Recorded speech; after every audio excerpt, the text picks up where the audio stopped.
الحمد لله والصلاة والسلام على رسول الله. سبحانك لا علم لنا إلا ما علمتنا إنك أنت العليم الحكيم، ولا فهم لنا إلا ما فهمتنا إنك أنت الجواد الكريم. إن الحمد لله نحمده ونستعينه ونستغفره ونعوذ بالله من شرور أنفسنا ومن سيئات أعمالنا. من يهدي الله فهو المهتد، ومن يضلل فلن تجد له وليا مرشدا. وأشهد أن لا إله إلا الله وحده لا شريك له، وأشهد أن محمدا عبده ورسوله صلى الله عليه وسلم. بلغ الرسالة وأدى الأمانة ونصح الأمة وكشف الغمة وجاهد في الله حق جهاده حتى أتاه اليقين. Chers frères et sœurs en islam, nous allons parler aujourd'hui de notre relation avec Allah Tabarak wa Ta'ala, notamment la relation telle qu'Allah Ta'ala l'a décrit. Allah Ta'ala dit: Inna waliyyi Allah alladhi nazzala al-kitaba wa huwa yatawalla as-salihin. Allah dit certes, mon maître, mon allié est Allah qui a descendu le livre et il prend comme allié les pieux. Ce mot wali, allié, est un mot qui va dans les deux sens. Allah est le wali des croyants et les croyants sont le wali d'Allah. C'est une alliance. On dit pour Allah qu'il est le maître, que nous sommes les élus. Pour un homme, c'est l'élu d'Allah Tabarak wa Ta'ala. Pour bien comprendre, chez les Arabes avant l'islam, il y avait un système tribal. La tribu se défendait, faisait la guerre ensemble contre les autres tribus. Et il arrivait qu'un étranger vienne rentrer dans la tribu et devenait un maoula, un allié de la tribu. Ce qui fait qu'il va faire la guerre avec la tribu et aussi la tribu va faire la guerre pour lui. Il devient comme un membre de la tribu. Et c'est cette alliance que Allah met entre nous et lui, que nous sommes avec Allah, nous sommes des serviteurs d'Allah, nous faisons ce qu'il dit, nous exécutons ce qu'il veut, et lui aussi, il va nous donner tout ce qu'on veut, et il va nous aider. وَكَانَ حَقًّا عَلَيْنَا نَصْرُ الْمُؤْمِنِينَ. Et c'est un devoir pour nous d'aider les croyants. وَكَذَلِكَ نُنْجِي الْمُؤْمِنِينَ. Et ainsi, nous secourons les croyants. C'est ce lien qu'Allah Ta'ala veut avec nous. Et je vais vous inviter pour cela à méditer la sourate Al-An'am, la sourate 6, pardon, Al-An'am, les bestiaux. Cette grande sourate parle uniquement de ce thème. Vous pouvez la relire du début à la fin. Ça parle de notre relation avec Allah Tabarak wa Ta'ala. Et dans cette sourate, Allah dit: قُلْ أَغَيْرَ اللَّهِ أَتَّخِذُ وَلِيًّا فَاطِرَ السَّمَاوَاتِ وَالْأَرْضِ. Dit: est-ce que je prendrai un autre maître qu'Allah, créateur des cieux et de la terre? Quel autre maître qu'Allah je vais prendre? Quel autre maître? Est-ce que c'est mon patron? Est-ce que c'est les responsables politiques? Est-ce que c'est qui dont j'ai peur? C'est qui que j'espère qui va être mon maître? Si ce n'est Allah, le créateur des cieux et de la terre. Plus loin, Allah Ta'ala dit: أَفَغَيْرَ اللَّهِ أَبْتَغِي حَكَمًا. Est-ce qu'un autre qu'Allah je prendrai comme arbitre pour juger, pour m'éclairer, pour prendre les décisions pour moi? Et à la fin, Allah Ta'ala dit: أَفَغَيْرَ اللَّهِ أَبْتَغِي رَبًّا وَهُوَ رَبُّ كُلِّ شَيْءٍ. Est-ce que je prendrai un autre Seigneur qu'Allah, alors qu'il est le Seigneur de toutes choses? Et dans cette sourate, Allah Ta'ala nous dit de très nombreuses fois: وَهُوَ الَّذِي. Et c'est lui qui. Et c'est lui qui vous a créé d'une seule âme. Et c'est lui qui a fait les cieux et la terre. Et c'est lui qui fait pousser les jardins. Et c'est lui qui a fait les bestiaux. Et c'est lui qui a fait, c'est lui qui a fait. Il n'y a pas une sourate dans le Coran où cela se répète autant. Allah Ta'ala nous montre tout ce qu'il a fait pour nous. Et aussi dans cette sourate, Allah Ta'ala nous fait peur. Allah Ta'ala dit: قل أرأيتم إن أخذ الله سمعكم وأبصاركم وختم على قلوبكم من إله غير الله يأتيكم به. Dis, voyez-vous, si Allah prend votre ouïe et votre vue et qu'Allah scelle vos cœurs, quel autre Dieu qu'Allah vous le ramènera? Toi tu dis que tu as peur du patron, que à cause de telle chose tu dois commettre des péchés, sinon tu ne pourras pas t'en sortir dans la vie, etc. Que le regard de la société, il est trop pesant sur toi. Maintenant si tu te lèves le matin et que tu es sourd, tu n'entends plus. Tous ces gens que tu crains, tous ces gens que tu espères, qu'est-ce qu'ils vont faire pour toi? Qu'est-ce qu'ils vont faire pour toi? Et si maintenant tu te lèves, tu es aveugle, qu'Allah nous en préserve. Voilà, tous tes rêves et tous tes projets tombent à l'eau, n'est-ce pas?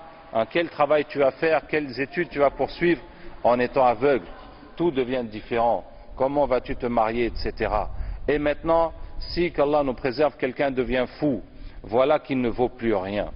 Voilà qu'il ne vaut plus rien. S'il a la chance d'avoir une famille qui va s'occuper de lui, sinon il va devenir un clochard. Qu'Allah Ta'ala nous aide. Donc, ainsi Allah nous fait peur de nombreuses fois dans cette sourate. قل هو القادر على أن يبعث عليكم عذابا من فوقكم أو من تحت أرجلكم أو يلبسكم شيعا ويذيق بعضكم بأس بعض. Dit celui qui est capable de vous envoyer un châtiment d'en dessous de vous ou d'en dessus, ou de vous diviser en groupes et de vous faire goûter à la dureté les uns des autres.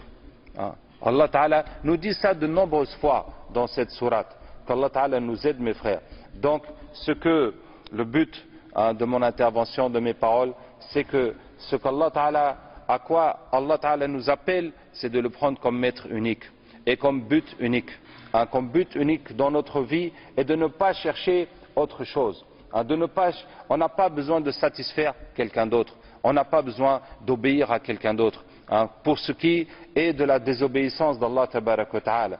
Tu dois être croyant, mettre ta confiance en Allah Ta'ala, savoir que seul lui peut te faire du bien ou du mal. Dans cette même sourate, Allah Ta'ala dit قُلْ أَنَدْعُوا مِن دُونِ اللَّهِ مَا لَا يَنْفَعُنَا وَلَا يَضُرُّنَا. Dis, est-ce que nous invoquerions en dehors d'Allah celui qui ne peut nous faire ni bien ni mal? Vers qui d'autre va-t-on se diriger? Vers qui d'autre, en qui d'autre allons-nous mettre notre confiance? Vers qui d'autre allons-nous confier notre vie, notre destin, si ce n'est Allah Tabaraka wa Ta'ala? Et cette histoire, cette sourate, Surat Al-An'am, se caractérise par l'absence d'histoire. Dans toute la sourate, il n'y a pas d'histoire sauf une histoire qui est au milieu de la sourate. Et c'est l'histoire d'une personne qui a mis sa confiance en Allah, qui a cru en Allah et qui a défié tout le reste du monde. Et il a mis sa confiance en Allah Tabaraka wa Ta'ala, et tous les autres voulaient le tuer. Et lui, il était imperturbable, il a gardé sa confiance en Allah Tabaraka wa Ta'ala. C'est ainsi, au milieu de cette sourate, Surat Al-An'am, vous allez découvrir l'histoire de Ibrahim alayhi salam. Comment il a prêché son peuple, et pour leur montrer la vérité de l'unicité d'Allah et la fausseté de leur statut, on sait très bien, il a cassé les statues et il leur a dit que c'est le grand qui a cassé les statues, et ils l'ont pris pour le tuer.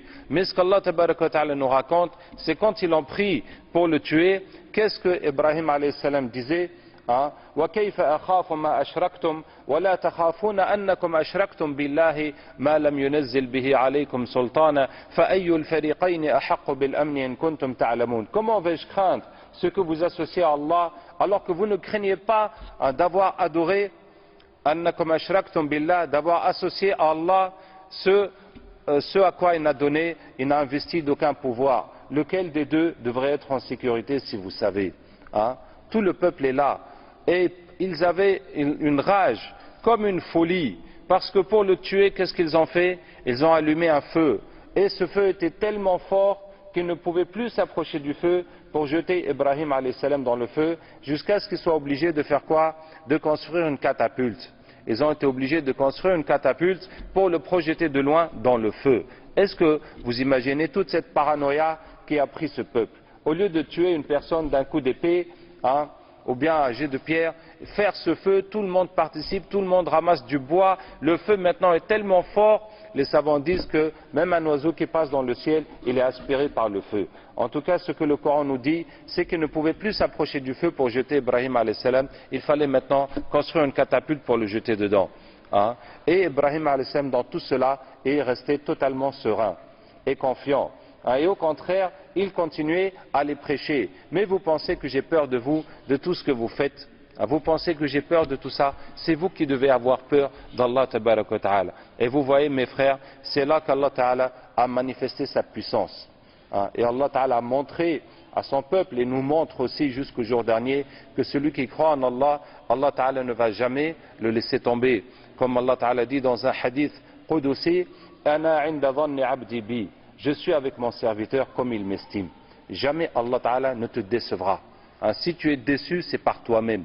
C'est ton comportement qui a été décevant. Tu n'as pas mis ta confiance en Allah. Tu n'as pas fait ce qu'Allah Ta'ala a voulu. En tout cas, ce n'est jamais Allah Ta'ala qui va décevoir quelqu'un qui a placé en lui sa confiance. Qu'Allah Ta'ala nous aide et qu'Allah nous guide et qu'Allah augmente notre foi.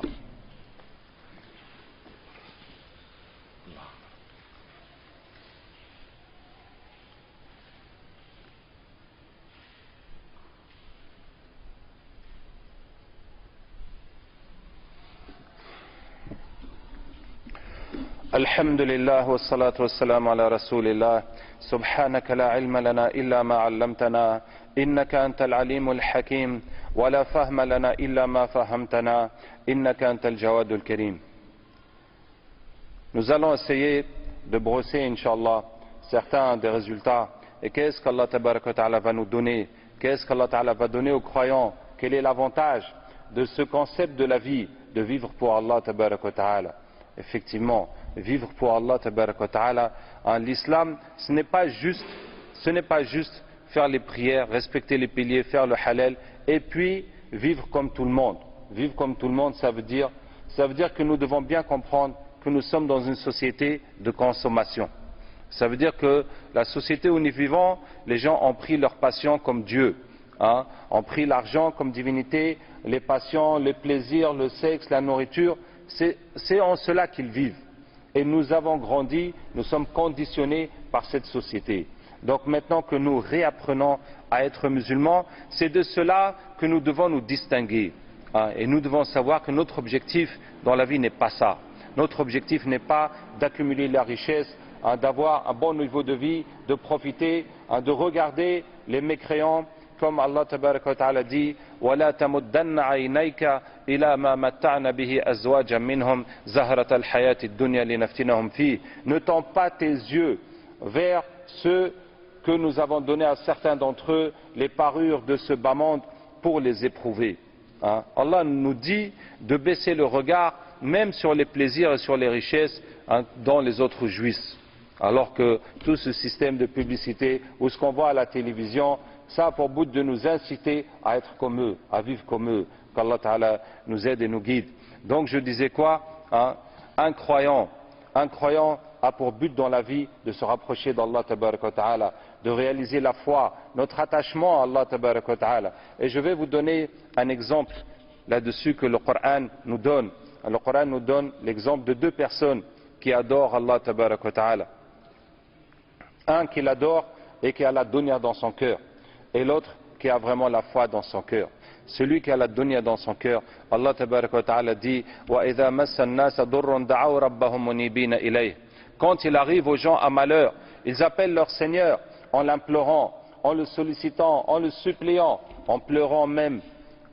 Mais quand le malheur est parti, ils se mettent à invoquer d'autres qu'Allah Tabaraka wa Ta'ala. Voici qu'Allah Ta'ala nous aide. Réfléchissons un peu, mes frères, mes sœurs. Si on se dit, qu'est-ce qui peut nous faire pleurer dans la vie? Qu'est-ce qui peut nous faire passer une nuit blanche? Si tu vois qu'on t'a renvoyé de l'école, comme on est étudiant, on va passer toute la nuit à réfléchir.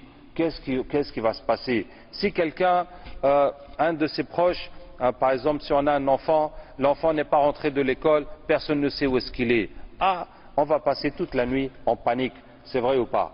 À pleurer, à demander à Allah Tabaraka wa Ta'ala. Mais est-ce que quelqu'un a passé une nuit blanche par crainte de l'enfer, ou à penser au paradis, ou à penser à ses péchés, et à pleurer devant Allah Tabaraka wa Ta'ala? Vous voyez, il n'y a que la dunya, quand elle est touchée, qui va vraiment nous toucher le cœur, et qui va vraiment nous lever, nous chasser le sommeil. Ensuite Allah Ta'ala dit أَمَنْ هُوَ قَانِتٌ آنَاءَ اللَّيْلِ سَاجِدًا وَقَائِمًا يَحْذَرُ الْآخِرَةَ وَيَرْجُو رَحْمَةَ رَبِّهِ. Est-ce que celui qui est soumis des heures de la nuit, debout et en prosternation, qui craint l'au-delà et qui espère la miséricorde de son Seigneur, sont-ils égaux ceux qui savent et ceux qui ne savent pas? Voilà quelqu'un qui sait qu'est-ce qu'il y a, qui connaît l'enfer, le paradis, la miséricorde d'Allah, le châtiment d'Allah Ta'ala aussi. Et c'est cela qui l'empêche de dormir. Et c'est cela qui le pousse à se lever, à prier Allah Tabaraka wa Ta'ala. C'est cette foi, mes frères, dont on a besoin. On a besoin de cette foi. Comment se fait-il qu'on peut regarder des films pendant des heures sans se lasser? Mais si on va adorer Allah, si on va prier, 10-15 minutes, même si l'imam rallonge un tout petit peu, on est fatigué, on n'a pas le temps. Et on n'a jamais le temps. On n'a jamais le temps de faire des longues prières, de trouver du plaisir d'être avec Allah tabarak wa ta'ala. Donc je disais, mes frères, quelle est la conséquence de cette foi qu'on a de s'attacher à Allah et de se détacher des créatures? Le prophète sallallahu alayhi wa sallam dit qu'Allah tabarak wa ta'ala dit: celui qui se fait l'ennemi d'un de mes élus, je lui déclare la guerre. Et la personne, pour se rapprocher de moi, n'a pas mieux fait que les obligations.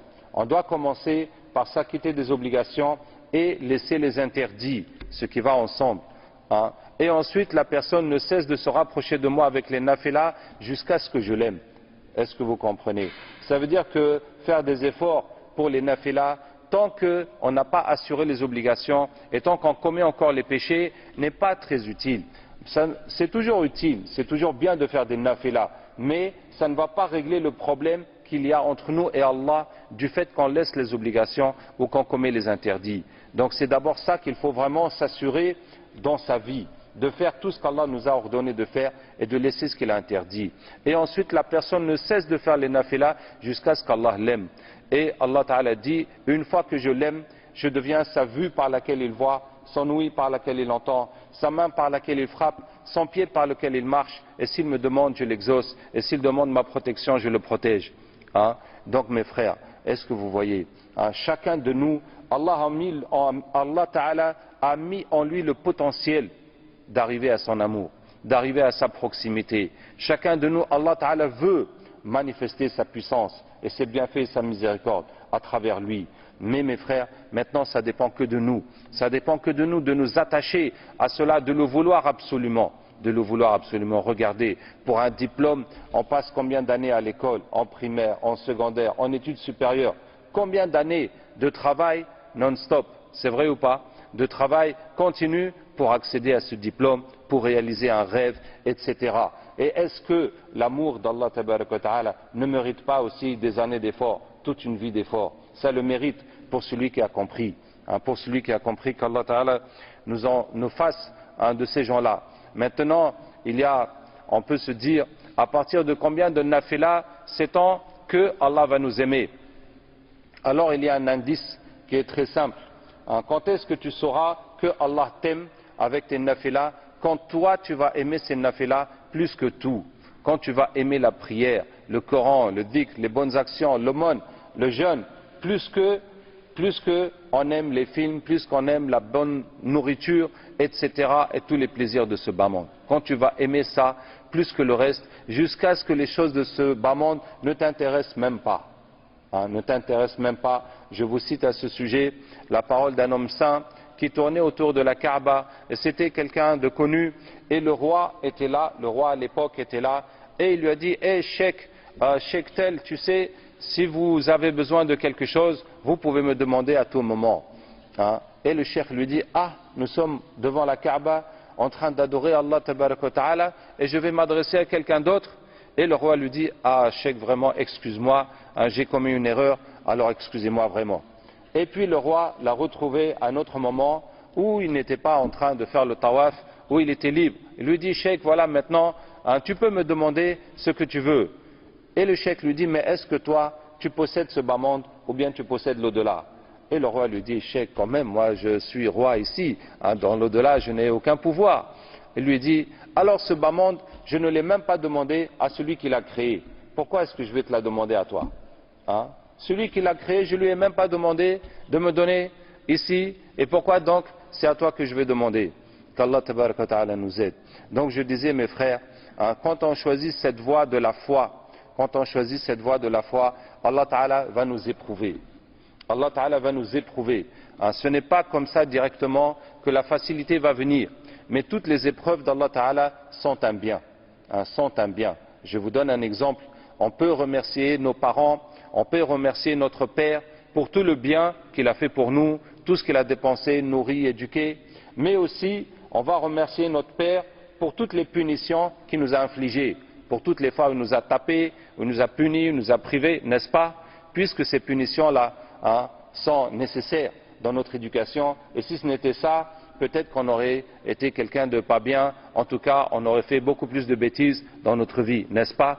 Et Allah tabarak wa ta'ala, nous le remercions pour tous ses bienfaits, mais nous le remercions aussi pour les malheurs qu'il nous inflige, pour les épreuves qu'il nous inflige, parce que cela est pour notre bien. Et je vous offre la parole de ce saint Abdul Qadir al-Jilani, rahimahullah, qui dit Allah, ta privation est un don. Il dit Allah, ta privation est un don. Et, masha'Allah, qu'Allah Ta'ala nous aide. Il dit Allah, ta privation est un don, ton épreuve est un remède. La ilaha illallah, j'ai oublié la troisième partie, qu'Allah Ta'ala nous aide. Il dit Allah, ta privation est un don. Quand tu nous prives de quelque chose, c'est pour nous donner mieux que ça. Et ton épreuve est un remède. Quand tu nous éprouves par quelque chose que nous détestons, c'est pour nous guérir, c'est pour nous corriger. Qu'Allah Ta'ala nous aide, Inch'Allah. La parole de Abdul Qadir al-Jilani. En tout cas, quand Allah Ta'ala nous éprouve par quelque chose que nous détestons, qu'est-ce qu'il faut faire? Il faut d'abord savoir que ça vient d'Allah Ta'ala. Et ne pas incriminer les gens ou dire pourquoi tu as fait ça, pourquoi il s'est passé ceci. Savoir que c'est Allah Ta'ala qui a fait ça. Et accepter l'épreuve d'Allah Ta'ala. Parce que cette épreuve, ça permet de sortir du cœur, de sortir les créatures du cœur.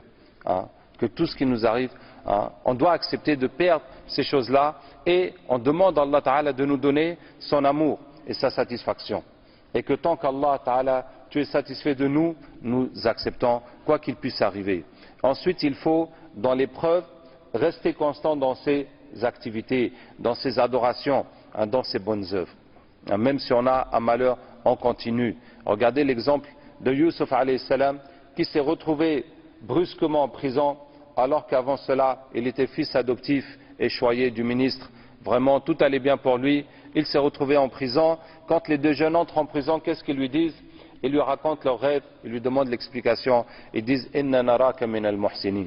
Nous voyons que tu es un saint, que tu es un bienfaisant, que tu es quelqu'un de vertueux. Donc Yusuf alayhi salam en prison ne s'est pas laissé aller à la déprime, ses adorations. Au contraire, un croyant prend cela à son avantage. Me voici ici, je n'ai plus besoin de faire les tâches ménagères, on m'amène à manger à chaque fois, et il n'y a personne pour me déranger, il n'y a pas les femmes pour me tenter, je suis là, j'adore Allah tabarak wa ta'ala, je suis dans un petit paradis et je suis très bien. Et quand les jeunes leur racontent leurs histoires, et lui, avant de leur expliquer, il commence à les prêcher, à les prêcher, à les prêcher. Vous voyez, parce que Yusuf alayhi salam voyait que ces deux jeunes-là, un d'entre eux va être tué et l'autre il va retourner chez le roi. Mais celui qui va être tué, son problème, le fait qu'il soit féticheur et qu'il va mourir dans quelques heures, son problème est plus grave que son problème à lui, qui a été mis en prison et qui ne sait pas ce qui va lui arriver. Puisque lui, quand il va mourir sans la foi, il est perdu pour l'éternité.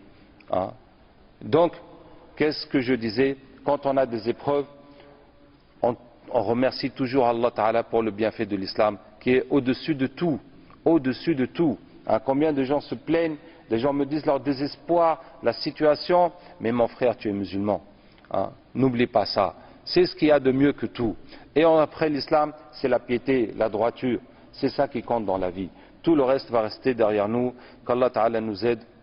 اللهم رب لك الحمد كما ينبغي لجلال وجهك وعظيم سلطانك اللهم صل وسلم وبارك على سيدنا وحبيبنا محمد ربنا تقبل منا إنك أنت السميع العليم وتب علينا إنك أنت التواب الرحيم يا حي يا قيوم برحمتك نستغيث أصلح لنا شأننا كله ولا تكلنا إلى أنفسنا طرفة عين لا إله إلا الله الحليم الكريم سبحان الله رب العرش العظيم الحمد لله رب العالمين نسألك موجبات رحمتك وعزائم مغفرتك والغنيمة من كل بر والسلامة من كل إثم والفوز بالجنة والنجاة من النار لا تدع لنا ذنبا إلا غفرته ولا هما إلا فرجته ولا حاجة هي لك رضا إلا قضيتها ولا مريضا إلا شفيته ولا ميتا إلا رحمته ولا غائبا إلا رددته ولا دينا إلا قضيته ولا كربا إلا نفسته ولا غافلا إلا ذكرته ولا جاهلا إلا علمته،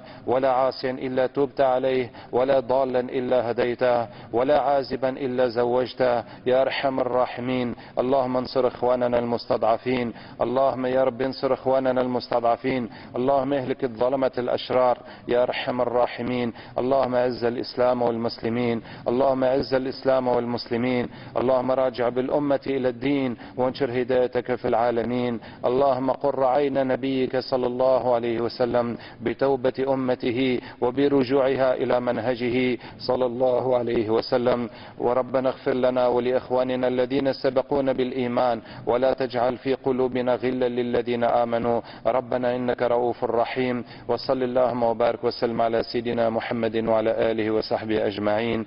سبحان ربك رب العزة عما يصفون، وسلام على المرسلين، والحمد لله رب العالمين. إن الله يأمر بالعدل والإحسان وإيتاء ذي القربى وينهى عن الفحشاء والمنكر والبغي يعظكم لعلكم تذكرون. واذكروا الله يذكركم وأقم الصلاة.